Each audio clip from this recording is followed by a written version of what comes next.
Looking on this Alabama side, though, we saw Bryce Young not play. He's still dealing with an AC joint in his shoulder.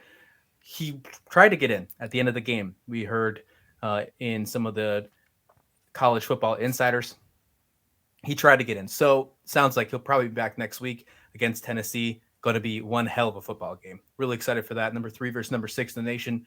But they had Milroy in this conversation in this at this position. He looked good. It wasn't the best. He kept it close with Texas A&M. Obviously, fumbled the football a few times. That was his biggest concern. But the offense does look completely different.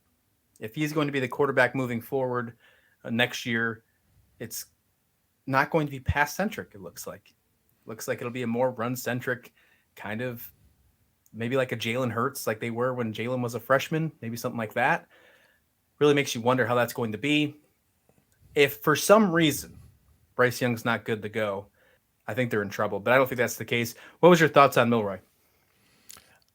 I thought he managed the game well. Again, he had the 3 turnovers, yes. But it's funny you brought up the Jalen Hurts because I had that down here in my notes. Okay, they ran for 288 yards. So they went into the game saying, okay, we're just going to run the ball. We have the horses to block. We've got the backs. We're just going to run the ball. Okay, and then we can go back to a passing game. When our number 1 guy comes back. So a typical Nick Saban game. I don't think it was set up for Milroy to shine. He needed to go in there, manage the game. And, I had joked off the air over the weekend that I don't care if they started Neil Young at quarterback. Texas A&M was not going to beat Alabama. Turns out that Jimbo had a couple of things up his sleeve there. They did respond, but Alabama won the football game. That ultimately they won the football game. If Young was out again, or it was a recurring issue, and he had to come in against a middling SEC opponent, I think they turned to the running game. And then, and if you think about it, because Nick Saban is always playing mind games, he's now he's not putting that in opponents' heads. Okay, Bryce Young, okay, we're going to throw the ball more.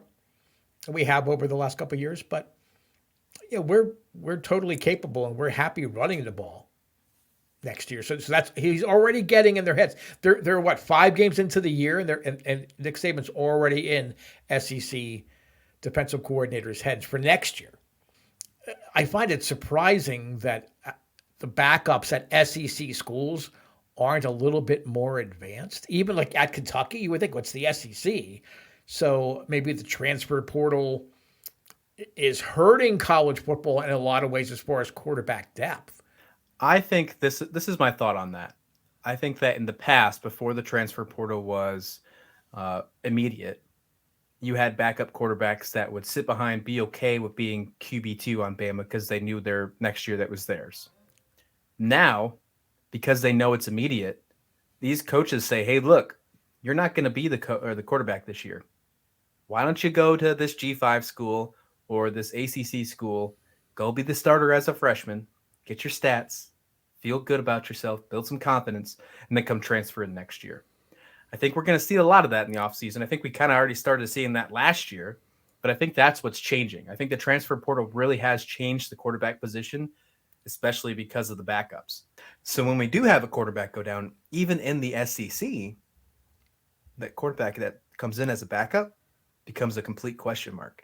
Now, we just talked about Milroe, and obviously his running game is fantastic. Gibbs is a great running back as well. The running game on Bama was fun last week.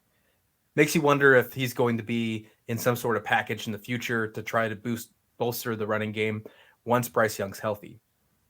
For Bryce Young, though, I know he's the reigning Heisman. Don't get me wrong, he's a fantastic quarterback, but he's not invincible. We saw Bama in their little bit of struggles against Texas. Do I think that once Bryce Young is back, Alabama's a better football team? Absolutely. I think the only way that Bama stays in this game with Tennessee is if Bryce Young is ready to go. I think Milroe, And I know that's a statement. Like, wow, Tennessee's actually going to be irrelevant again, or it's going to be relevant against Bama. Yeah, this game's going to be close. But I think it all relies on how Bryce Young does. That's what I'm thinking.